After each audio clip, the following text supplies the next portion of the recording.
Okay, we got changing the name of the company to protect the innocent here. We got a company, ABC, is authorized to issue 7% 10-year bonds payable. On January 1st, 2018, when the market rate is 12%, the company issues $300,000 of the bonds. The bonds pay interest semi-annually. How much cash did the company receive upon issuance of the bonds payable? We want to round to the nearest dollar. Now I'm going to do this problem two ways. I'm going to do it the first way using these tables, and the second way I'm going to use the formulas that we have to determine present value.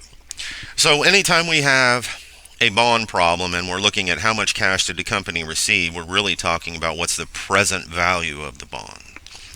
And when we're determining these bond problems, we should realize we have two things we need to find. We need to find the present value of the face value of the bond. That's number one. And number two is the present value of interest payments. Interest payments of the bond. Okay? So, to find these things, there are a couple things that we need, a little bit of information we need to take out of the text here. Okay? The first one, or the first bit of information that we need to know is what is R, which is the rate of interest per period. Okay, now to determine this, we look at the market rate. And the market rate is 12%. So we're going to take that and divide it by however many periods we're paying interest per year. In this case, it's semi-annual. So we're going to take our 12% and divide it by 2, which gives us 6% per period, which is the same as 0.06, a decimal equivalent. Okay, that's one thing we need to know. The other thing we need to know is N, which is the number of periods for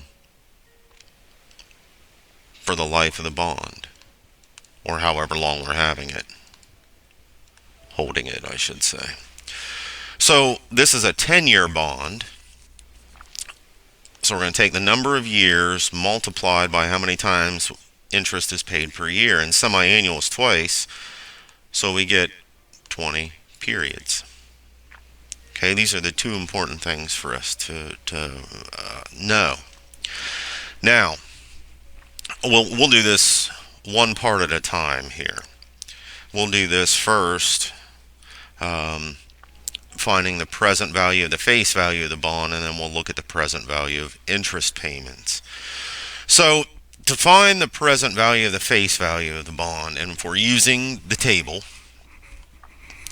we know we are at essentially, let me put this here, present value of face value of bond. That can be a little neater. So to find the present value of the face value of the bond, we know our rate is 0.06 and our number of periods is 20. We also know the face value of the bond is $300,000. It tells us this. So face value is 300,000.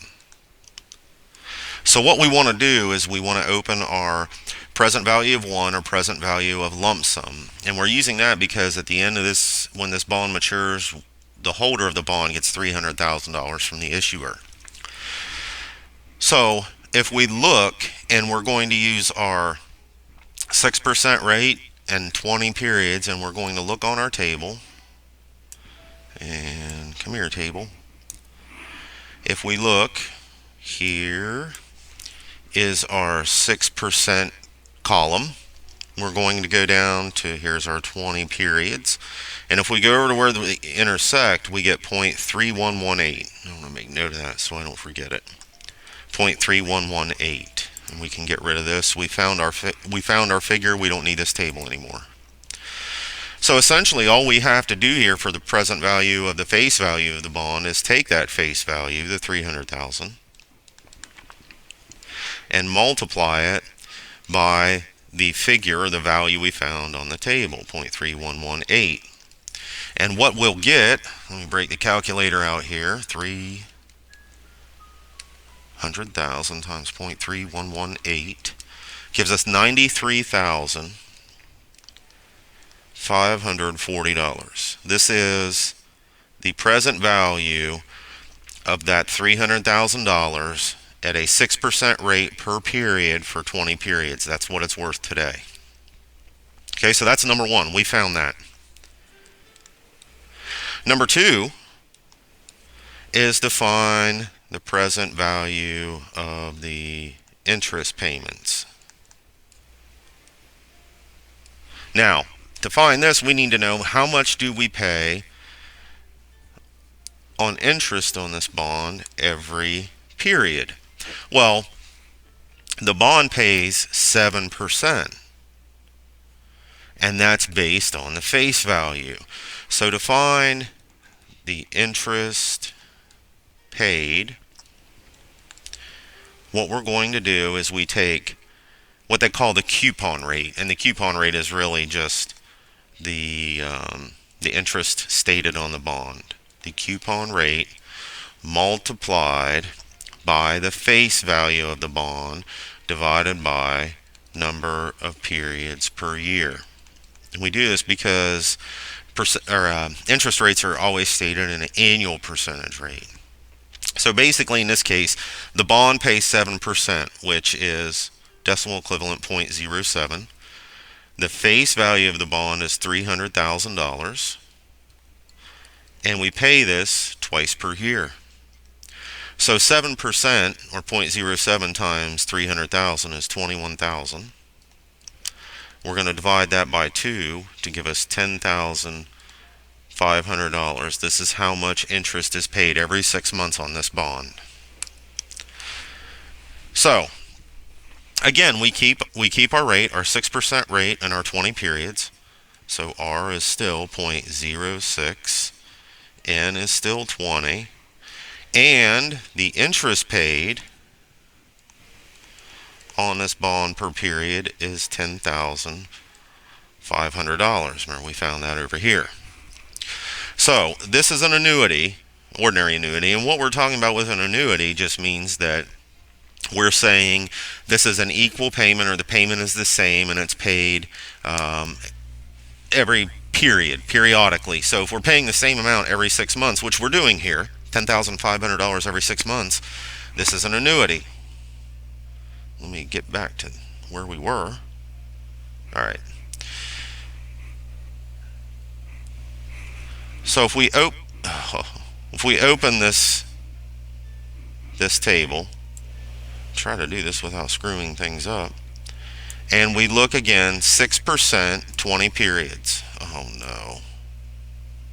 Why does it do this to me? 1 minute, let's see if I can salvage this.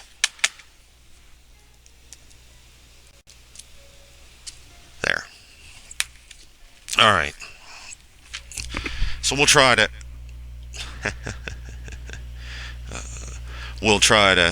open this, and we're gonna move this down out of the way a little bit. We can do it here. This is fine. So we're going to open this table. This is our present value of ordinary annuity table, and we're going to look again. Remember, we're looking at where we have a rate of 6% in 20 periods. Well, there's our 6% rate. There's our column. Here's our 20 period row. If we go over to where they intersect, we see the value is 11.4699. So basically, we'll get rid of this thing. And since we know our value now, or our figure, we can use this. And we're going to multiply it by the interest that we're paying per period. So we'll have our 10,500 multiplied by the value we got off the table, 11.4699, and break out the old calculator again. 10,500 multiplied by 11.4699. We get $120,433.95. 120,433.95. And if you remember, this said round to the nearest dollar. So if we round that to the nearest dollar, we'll have 120,400. Oops. 434. This is the present value of the $10,500 interest payments every 6 months for 10 years. Okay, so we found the present value of the bond, the present value of the face value of the bond here. We found the present value of the interest payments here. All we have to do is add those two together. So if we take our 93,540 plus our 120,434, what we get here, 479,312. This is the present value, $213,974 is the present value of this bond and is the amount of cash that the company will receive. Now, that's using tables, okay? And what we're going to do, and if you just want to use tables, you can stop the video now. Because some people don't like using the formulas, but I'm going to show the formulas here also. So we're going to say table value is 213974. And we'll see how these get to be a little bit different. Now let me erase some of this, because what I'll do using the formulas is I'll use this space to calculate and draw these up. If we get to this stuff, will erase for us.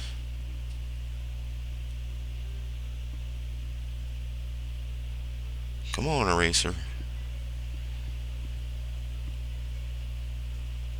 It's being awful persnickety today. Alright, so we've got our value on the table. The table, using the tables, was $213,974. Now, to use the equations, all right, we have to know what these equations are.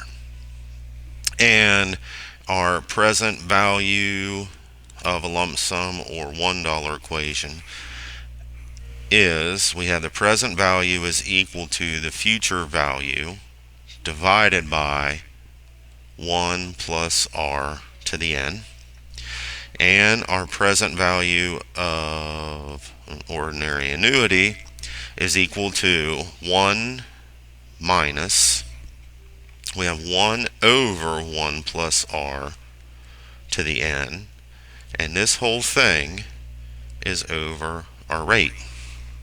And then we'll multiply this by the face value, or the essentially the interest payments on the bond. So if we look at this, and we've got our information over here that we need, we're going to say, okay, to find the present value of this bond using the formula, what we would have, so for number 1, the present value, I didn't want to switch to that, the present value of the face value of the bond, what we would have using the formula would be, remember, our face value is 300,000. So we would have, let me move this over. We would have 300,000 divided by 1 plus our rate. Our rate doesn't change, it's 0.06 to the 20th power, because that's how many periods we have, which is the same as saying 300,000 divided by 1.06 to the 20th. Now, if we do this on a calculator, 300,000 divided by 1.06 to the 20th power, what we get is $93,541.42. That's the present value of the face value of the bond using the formula. Okay, so that's number one. Number two, to get the present value of the interest payments, what we'll do here was we'll use this formula. Okay, and what we'll have is we'll have 1 minus 1 over 1 plus 0.06 to the 20th power, and we'll divide this whole thing by 0.06, and then we'll multiply that by our 10,500. Now this is a little trickier to do on a calculator because you've got to use parentheses and stuff, or you can do steps and write down your answers. But if we do 1 parentheses 1 minus, open parentheses, 1 divided by 1.06 to the 20th, close parentheses, divided by 0.06, we will get 11.46992122. We're going to multiply that by our 10,500, because that is our interest payment, and what we'll get here is $120,434.17. This is the present value of all of those interest payments. So if we add these two figures together, what we'll get is the present value of the bond. So add 93,541.42 plus the 124.34.17, and we get 213,975.59, or rounding here, 213,976. Now the reason this is the cash value or the present value of the bond using the formulas. The reason these are different is because if you remember the rates we used here, we had 11 point, I don't know what it was, 11 point, I don't know if it was 11.4699 or not, but they rounded. So they cut off some decimal points, which is why you get a little discrepancy here. But I hope this helps and illustrates this problem, because these can be kind of tricky. But the big thing to remember is use that market rate to calculate our present values. We only use the interest rate on the bond to calculate the interest payment. So again, practice your accounting and have a good day. Bye.